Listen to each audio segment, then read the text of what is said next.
What's up, everybody? It's the Digital World Podcast, and I have some important stuff to show you guys, and I think you guys will find it pretty interesting. So, happy weekend to you all.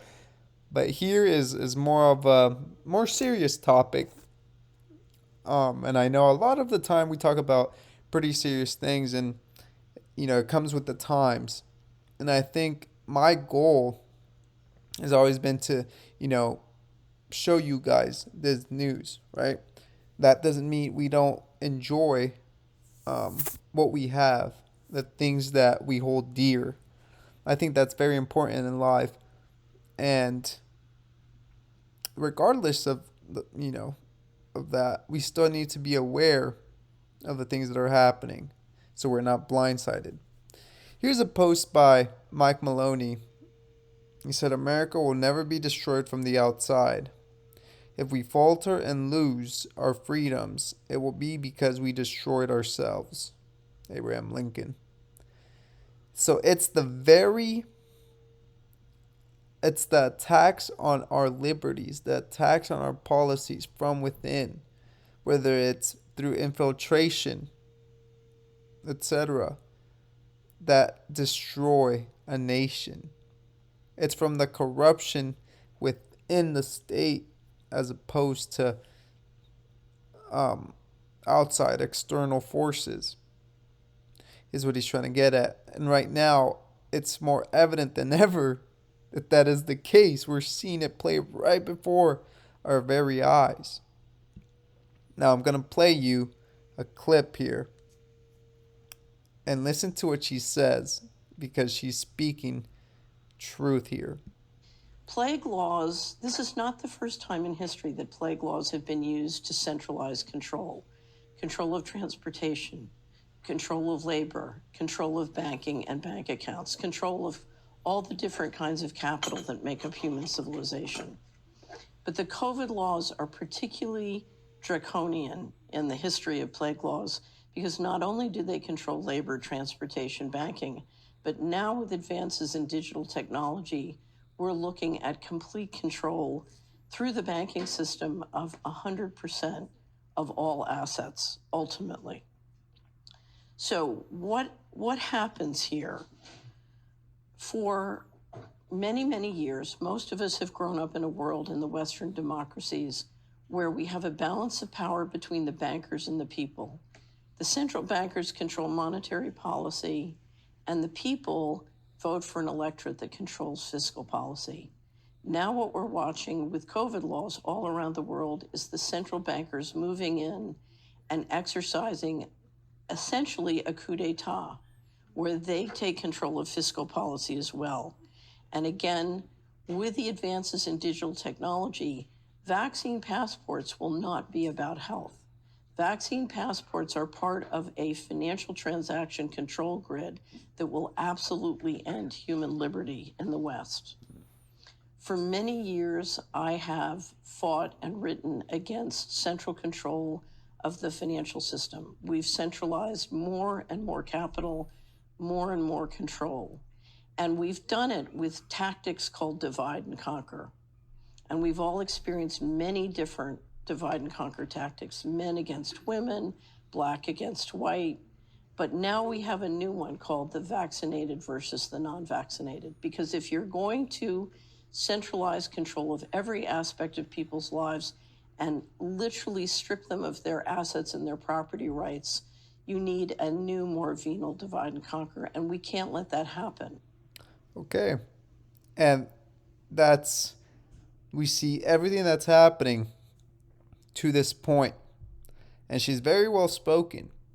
And she lays out in 2 minutes, she literally lays out in summary everything that is taking place.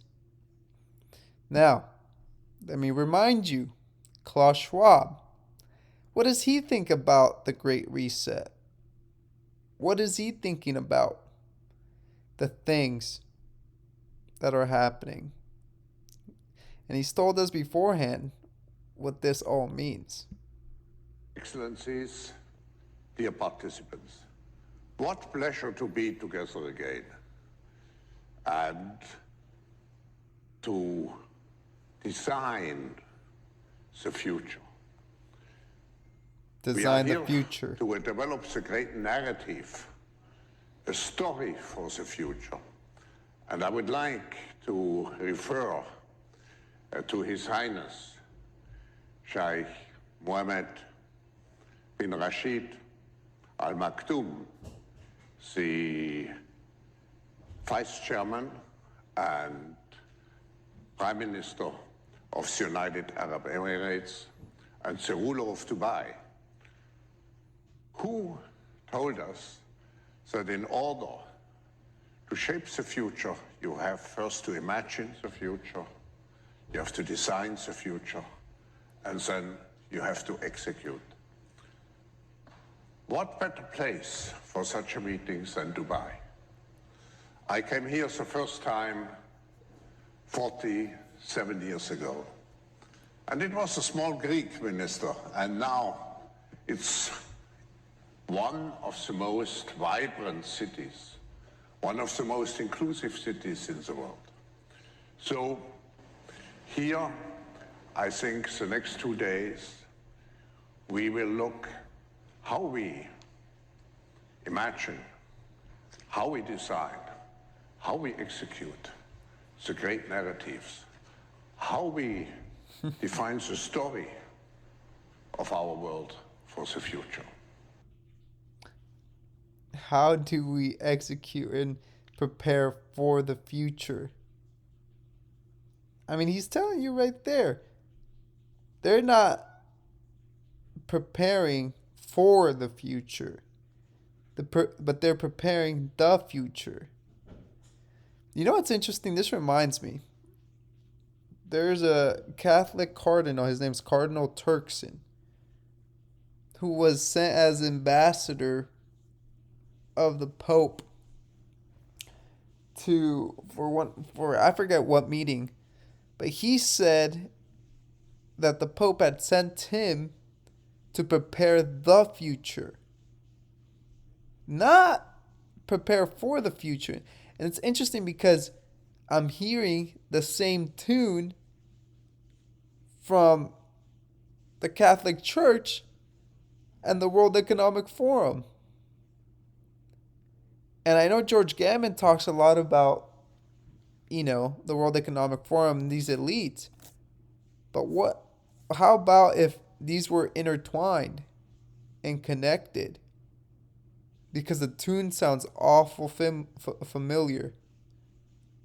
So, now to end this video, I just want to show you this chart of fertilizer prices and food prices, right? We see that the fertilizer is that green thing, this green line on the chart. And that has, let me see here. If this is, let's see, it almost has 3x in price. And that is not a good sign. That is not a good sign at all. And what that means is that food isn't going to 3x in price. Because these charts are very similar and we see the correlation here. So what you're looking up ahead into the future is increasing food prices. And this is a good indication of where it's all headed. So prepare yourselves, because this is, from January of 2004 all the way to January of 2021. Multi-year chart. So we're going parabolic here, folks. Keep that in mind. So I hope this episode has brought you some value. Like and subscribe, comment below. Let me know your thoughts. These are surreal times. And with that in mind, I'd like to hear your surreal thoughts. This is the Digital World Podcast, and I'll see you in the next episode.